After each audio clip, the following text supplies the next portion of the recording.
Hey guys, what's up? Minibisyon Minin today. Tara, pag-usapan natin itong kwentong walang kwenta ni Franz Castro. No?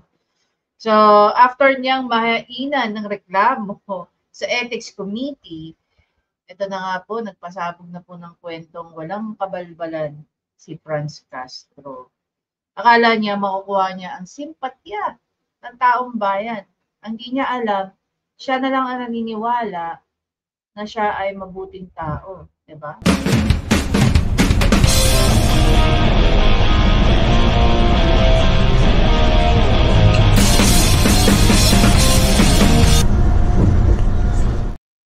Ito na nga. Meron daw, so may sa kwento ni Franz Castro, may nagbarilan daw malapit sa kanyang sinasakyan. Diba? So, akala niya, paka-paranoid ng lola mo. Ma'am, wala pong magkaka-interest na patayin ka. Ako na nagsasabi sa'yo.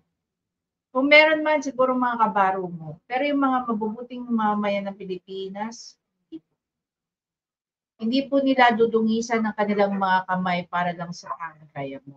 Diba? Sure tayo dyan. No? Ngayon, pakinggan natin itong kwentong walang kwenta ni Madam Franz na baliw na Castro. Dahil may kinalaman po sa aking seguridad.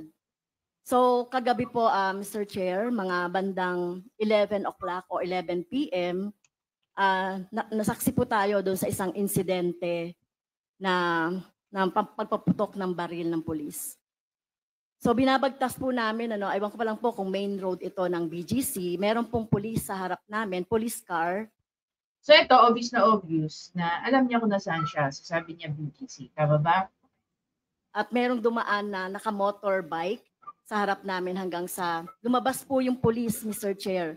Doon sa mobile car po, lumabas po yung dalawang police at hinabol po yung naka-motorbike. At yung pong naka-motorbike ay dumaan sa harap namin hanggang doon pumunta sa likod. At nagulat po ako, Mr. Chair, pinaputukan ng isang pulis, yung naka-motorbike. So hindi namin alam kung anong insidente ito, ano ba itong mga naka-motorbike na ito. Talagang natakot po ako, Mr. Chair. Okay, unang-una sa lahat dito sa kwento niya, alam ba ng mga pulis na yon na ang nakasakay doon sa kasunod nila o nasa likod nilang sasakyan isang kongresistang ikaw? Or specifically, ikaw? Diba? Kinihila na lang po ako ng aking mga kasamahan at pinadapa, at pinayuko, pinadapa. Natakot po ako, Mr. Chair, dahil bakit po nagkakaroon ng ganitong insidente na sa gitna ng traffic, Mr. Chair, ay nagpapaputok ang pulis.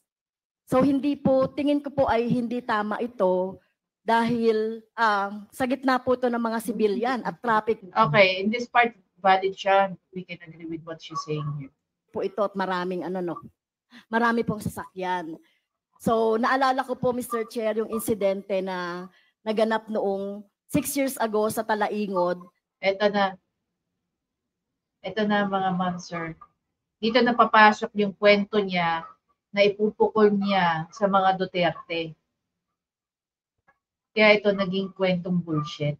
Na kung saan, nandun po kami sa isang lugar sa Talaingod, ay pinaputukan din ang sasakyan ko ng dalawang riding in tandem.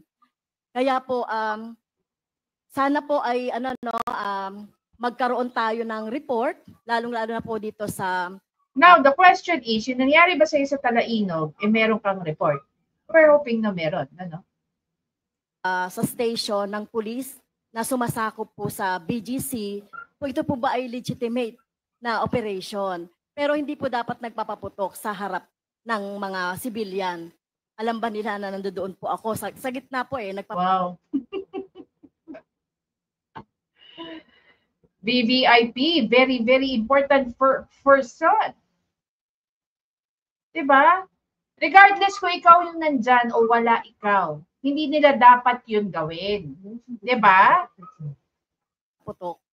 Hinabol sa likod. Kaya po, Mr. Chair, tinitake ko po ito kung hindi po magkakaroon ng police report na kung ano man po itong insidente na ito, tinitake ko po ito as personal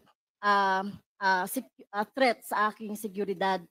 Dahil alam niyo naman po, Mr. Chair, Ito na. Inaano na nila ang ano, ididiin niya na mga Duterte dito. Ang ina to talagang hayop na to. 'di ba? Minsan na po akong pinagbantaan ng dating presidente. Oh! Tanga-tanga rin to eh. Alam mo, ito lang yan ano, I don't know how many of you will agree with me on this one.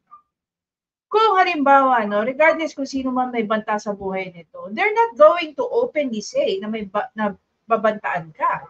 Lalo na ikaw ay isang politiko. If that person is going to do that, he's very stupid. Diba? Kung meron mang pagbabanta sa buhay mo, Franz Castro, definitely they're not going to tell you na gusto ka nilang tsugihin, diba? Or gurgurin. Oh. Sige nga. Duterte at sa araw-araw na pagsasalita din ng Vice President Sara Duterte ay nabaliw na talaga to, you know. Unang-una, Franz Castro, you should have the burden of proof. Kasi yung mga ginagawa mo, pambibintang lang yan. Tsaka bakit takot ka sa mga ganyang bagay? Hindi ba dapat sanay na sanay ka na sa mga ganyan? Unang-una, dahil kayo ang legal front, no? Legal front ng CPP, NPA, NDF. Yung mga operatiba ninyo. Di ba yun yung mga pinapagawa ninyo? Ba't ngayon parang takot na takot ka na sa'yo gawin yung pinagagawa nyo sa iba? Sige nga. Sinisingle out. Kaya po, Mr. Chair, gusto po sana na magkaroon na ng full incident report or police report sa nangyari kahapon doon sa BGC. At maituring po ito na makonsider itong serious. Dahil siguro tayo po, ako tinitignan ko ito na may kinalaman sa aking trabaho dahil alam niyo naman po ako yung very vocal doon sa bakit kung para sa iyan, kung ikaw ang rason kung bakit nagkaroon ng ganyan, bakit nakakapagsalita ka pa ngayon? Di dapat ikaw na talaga yung tinarget doon, hindi ba? Oh. Nabaliw na talaga to si Madami. Pagsasalita sa mga committee, sa Quadcom, sa good government. Kaya po sana po ay mapatawag natin ang station commander, i-report itong insidente na ito, at yung dalawang pulis, yung isa doon ay nagpaputok. So hindi dapat nangyayari yan, lalong-lalo na sa gitna ng mga civilian. Dahil may Okay. Even before natin ipakita ko ano yung naging tugon ng Taguig City nito. Unang-una sa lahat, yung mga ganyang klase bang putukan, kung meron man siya sinabi na, I will agree with her, is that hindi nga naman dapat talaga, lalo na very busy street, okay? Tapos traffic. You don't know what can go wrong. Hindi mo alam kung saan pwedeng tumama yung pala ng barit. Ngayon, first time ba itong nangyari? Hindi. Kasi yung mga, halimbawa, yung mga hot pursuit, diba? May barilan din na nagaganap. Although kasi ang ginagawa sa hot pursuit, ang una nilang tinitira, is fina-flat tire nila yung mga gulong. Oh.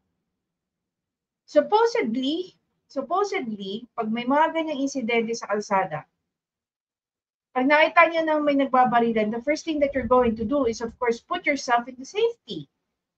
Hindi ba? Oh, kaya lang problema, mga Pilipino, mahilig ka, umisyu eh. Mahilig, umintriga. Do you remember yung shootout dyan sa may Commonwealth? Sa may Evercotesco, yung McDonald's dyan, if you recall that? Nagkaroon ng bypass dyan. That is a very busy area. Not to mention, nandun pa kayo sa fast food. May naging barilan po. May barilan pong nangyari doon. Sige nga. O ngayon, may mga bagay na dapat naman talagang itinatama at hindi naman talaga dapat ginagawa yun. Pero pag hot pursuit, you cannot even stop them. Kasi even if you tell yung mga police personnel na huwag kayong magpaputok, paano ko sila pinuputokan? Tayo na lang nila maging target shooting sila. Ganun ba yun? O, ngayon punta tayo dito sa sinabi ng Taguig. Sabi ng City of Taguig, no shooting incident happened in BGC. Pinapasinungalingan ng City of Taguig ang statement ni Castro dahil based sa kanilang police report, walang nangyaring pagpapaputok ng baril sa BGC. Diba? Oh. Anong sabi rito? The City of Taguig would like to clarify that there was no The City of Taguig would like to clarify that there was no shootout incident in BGC, Barangay Fort Santiago, on the evening of December 11, 2024, as reported by Castro during the 13th Public Committee hearing of the House of Quad Committee. Upon verification with Castro's driver, Mr. Jeffrey Atun, he clarified that the incident transpired along Makati Avenue, which is within the jurisdiction of Makati City, not Taguig. Moreover, Taguig's Police Substation Commander, BGC Estate Association, and Mega World Security Offices all confirmed that no such incident occurred in BGC on that day or in the recent weeks. In fact, it has been reported that the officers of the Makati PNP were relieved of their duties following the incident in their jurisdiction. We call Castro's office to issue a clarification statement to avoid confusion and to maintain accuracy in reports concerning public safety. Taguig City is committed to ensuring peace and security in all areas under its jurisdiction. So, maliban sa gumawa ka na ng kwento na hindi mo alam, no, kung saan lugar ka, may mga munisipalidad pa o city na nasisira dahil sa mga pagbibintang. Ganun lang yung kasimple. Di ba? Oh, sige nga.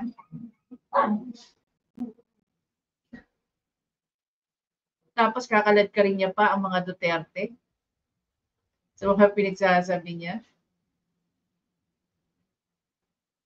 Unang-una, hindi niya pala alam kung nasaan lugar siya.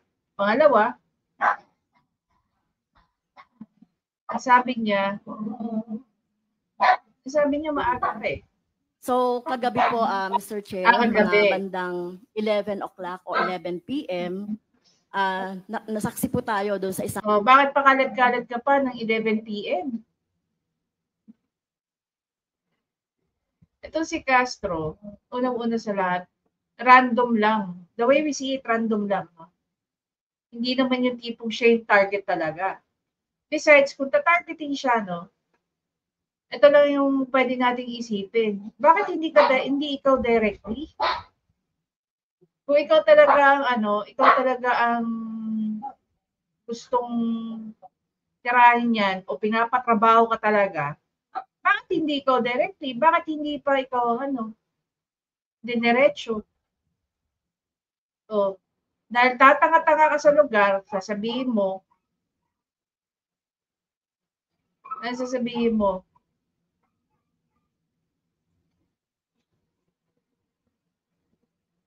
na ang mastermind yan, mga Duterte?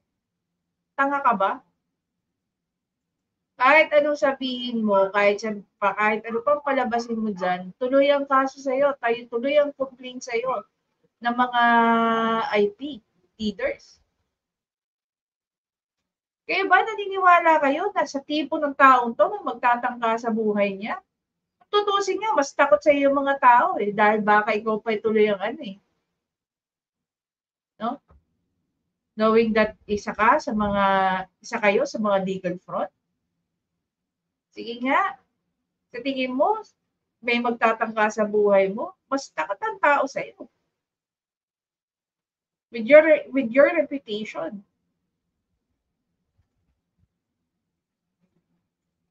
Takot kayo sa mga sarili niyong multo, sa mga pinagagawa niyo dyan sa loob ng House of Representatives. Tapos pag lumabas pala kayo ng House of Representatives, mga bag pala mga buntot ninyo. Naku po. Dapat, kung matapang kayo sa loob, kahit wala kayong protection ng immunity niyo dyan sa parliament immunity niyo dyan sa loob ng House of Representatives. Dapat, kung yung tapang niyo, meron o wala, dapat consistent yung pagiging matapang niyo, Franz Castro. Hindi may nagputukan lang sa harapan mo, ayan, nagrarant ka na dyan. Diba? Balita ko nga, maraming dismayadong netizen eh. Bakit mo raw pinalalabas na ikaw pa yung takot? Eh dapat nga sila takot sa'yo.